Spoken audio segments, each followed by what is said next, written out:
ಪ್ರೀತಿಯ ಬಂಧುಗಳೇ, ಮನುಷ್ಯ ಕೊರಗ್ತಿದ್ದಾನೆ. ಯಾವುದಕ್ಕಾಗಿ? ಎಲ್ಲದಕ್ಕಾಗಿ. ತನ್ನನ್ನೇ ತಾನು ಹಿಂಸಿಸಿಕೊಳ್ತಿದ್ದಾನೆ. ಯಾವುದಕ್ಕಾಗಿ? ಎಲ್ಲದಕ್ಕಾಗಿ. ಕಾರಣ ಅವನು ಮತ್ತು ಅವನ ಜೀವನ ಶೈಲಿ. ಇದಿರ್ಲಿ, ಇದರ ನಡುವೆ ಪಾಪ ದೇವರನ್ನ ಬೇರೆ ಬೈಯೋದು. ಈ ಸೂಕ್ಷ್ಮ ವಿಚಾರನ ವಿವರಿಸ್ತೀನಿ. ಅದಕ್ಕೂ ಮೊದಲು ಈ ಕಥೆನ ಒಂದು ಉದಾಹರಣೆಯಾಗಿ ಕೇಳಿ. ಅದು ಒಂದು ದಟ್ಟವಾದ ಕಾಡು. ಅಲ್ಲಿ ಎಲ್ಲ ಜಾತಿಯ ಪ್ರಾಣಿ ಪಕ್ಷಿಗಳು ವಾಸಿಸುತ್ತಿದ್ದವು. ಒಮ್ಮೆ ಪ್ರಾಣಿಗಳು ಸಭೆ ಸೇರಿದವು. ಎಲ್ಲರೂ ತೃಪ್ತಿಯಿಂದಲೂ ನೆಮ್ಮದಿಯಿಂದಲೂ ಇರುವರೆಂದು ಆ ಸಭೆಯನ್ನು ನೋಡಿದವರಿಗೆ ಭಾಸವಾಗುತ್ತಿತ್ತು. ಆದರೆ ಅಷ್ಟರಲ್ಲಿ ಒಂದು ಗಂಡು ಜಿಂಕೆ ಎದ್ದು ನಿಂತು, ರಾಜ, ದೇವರು ನನಗೆ ಚಂದವಾದ ಕೋಡುಗಳನ್ನು ಕೊಟ್ಟಿದ್ದಾನೆ, ಆದರೆ ಕುರುಪಿ ಕಾಲುಗಳನ್ನು ಕೊಟ್ಟಿದ್ದಾನೆ ಎಂದು ದೂರು ಹೇಳಿತು. ಇದನ್ನು ಕೇಳಿದ ಕುದುರೆಗೂ ಧೈರ್ಯ ಬಂತು.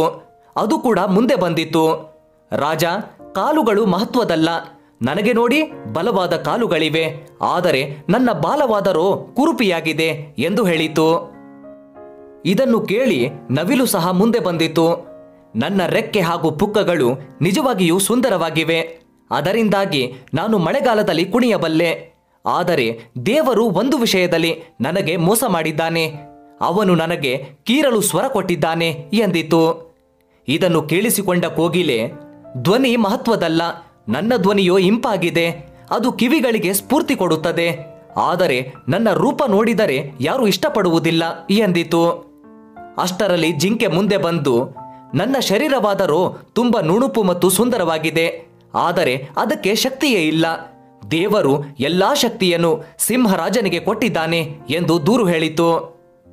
ಅಧ್ಯಕ್ಷ ಸ್ಥಾನದಲ್ಲಿದ್ದ ಸಿಂಹ ಇದನ್ನೆಲ್ಲ ಮೌನವಾಗಿ ಕೇಳುತ್ತಿತ್ತು. ಕೊನೆಗೆ ತನ್ನ ಹೆಸರು ಬಂದುದರಿಂದ ಅದು ಸಹ ಮಾತನಾಡಿತು. ಗೆಳೆಯರೇ, ಇಲ್ಲದಿರುವುದಕ್ಕಾಗಿ ಕೊರಗಬೇಡಿ. ದೇವರು ಬೇರೆ ಬೇರೆ ಜೀವಿಗಳಿಗೆ ಬೇರೆ ಬೇರೆ ಅಂಗಗಳು, ಅವುಗಳಿಗೆ ಬೇರೆ ಬೇರೆ ಕೆಲಸಗಳು ಹಾಗೂ ಆ ಕೆಲಸಗಳಿಗೆ ಅನುಗುಣವಾದ ಶಕ್ತಿಯನ್ನು ಕೊಟ್ಟಿದ್ದಾನೆ. ಪ್ರತಿಯೊಬ್ಬನಿಗೂ ಒಂದೊಂದು ಪ್ರತ್ಯೇಕ ಕೆಲಸವಿದೆ. ಜಿಂಕೆಗೆ ಸುಂದರವಾದ ಕೋಡುಗಳಿವೆ, ಕೋಲಿನಾಕಾರದ ಕಾಲುಗಳಿವೆ, ಆದರೆ ಅದೇ ಕೋಲು ಕಾಲುಗಳೇ ಅದನ್ನು ಹಲವು ಬಾರಿ ನನ್ನ ದಾಳಿಯಿಂದ ರಕ್ಷಿಸಿದೆ. ಆದರೆ ನೋಡಿ, ಅವನು ಎಷ್ಟು ಕೃತಜ್ಞನಾಗಿದ್ದಾನೆ.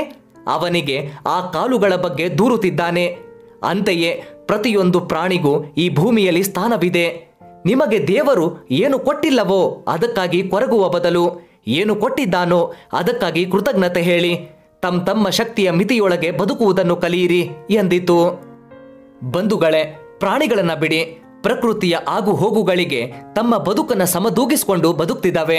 ಆದರೆ ಮನುಷ್ಯ ನಾಗರಿಕತೆ, ಪ್ರಗತಿಯನ್ನು ಹೆಸರಿನಲ್ಲಿ ಎಲ್ಲವನ್ನ ಪ್ರಕೃತಿ, ಈ ಸೃಷ್ಟಿಯ ವಿರುದ್ಧ ಮಾಡ್ತಿದ್ದಾನೆ. ಅದರ ಫಲಿತಾಂಶದಿಂದ ತನ್ನ ಜೀವನನ ಮತ್ತಷ್ಟು ಕ್ಷೀಣವಾಗಿಸ್ತಿದ್ದಾನೆ. ಅಂದ್ರೆ ಹೇಳ್ತಿರೋದಿಷ್ಟೇ, ತನಗೆ ತಾನೇ ಹಾನಿ ಮಾಡ್ಕೊಳ್ತಿದ್ದಾನೆ. ಇದು ಒಂದು ಉದಾಹರಣೆ ಅಷ್ಟೇ, ಇದನ್ನ ಬಿಡಿ. ಮನುಷ್ಯನಿಗಿರೋ ಇನ್ನೊಂದು ದೊಡ್ಡ ರೋಗ ಅಂದ್ರೆ ತೃಪ್ತಿ ಇಲ್ಲದೆ ಇರೋದು. ಅಂದ್ರೆ ಅವನ ಬಳಿ ಏನಿದೆ ಅದು ಕಾಣಲ್ಲ, ಏನಿಲ್ಲವೋ ಅದು ಮಾತ್ರ ಅವನನ್ನ ಬಾಧಿಸ್ತಿರುತ್ತೆ. ಅದಕ್ಕೆ ನಮ್ಮ ಹಿರಿಯರು ಹೇಳ್ತಿದ್ದು, ಇರುವುದೆಲ್ಲವ ಬಿಟ್ಟು ಇರದಿರದೆಡೆಗೆ ಸಾಗೋದೇ ಜೀವನ ಅಂತ. ಬಂಧುಗಳೇ, ನಿಮ್ಮ ಬಳಿ ಏನಿದೆ, ನಿಮ್ಮ ಬದುಕು ಹೇಗಿದೆ, ಅದು ಇನ್ನೊಬ್ಬರ ಕನಸಾಗಿರುತ್ತೆ ಅಲ್ವಾ? ಆದ್ರೆ ಆ ಇರುವಿಕೆಯಿಂದ ನಿಮಗೆ ತೃಪ್ತಿ ಇಲ್ಲ. ಕಾರಣ ನೀವು ಬೇರೆ ಯಾರನ್ನೋ ನೋಡ್ತಿದ್ದೀರಿ, ಅವರ ಬಳಿ ಏನಿದೆ ಅದು ಇಲ್ಲ ಅಂತ ಕೊರಗ್ತಿದ್ದೀರಿ. ಇದು ನಮ್ಮೆಲ್ಲರ ಸಹಜ ತಪ್ಪು.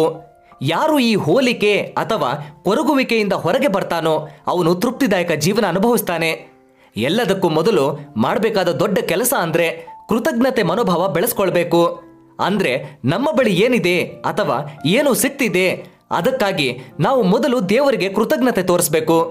ಯೋಚಿಸಿ ಬಂಧುಗಳೇ, ನಿಮ್ಮ ಬದುಕು ಚೆನ್ನಾಗೇ ಇದೆ ಅಲ್ವಾ?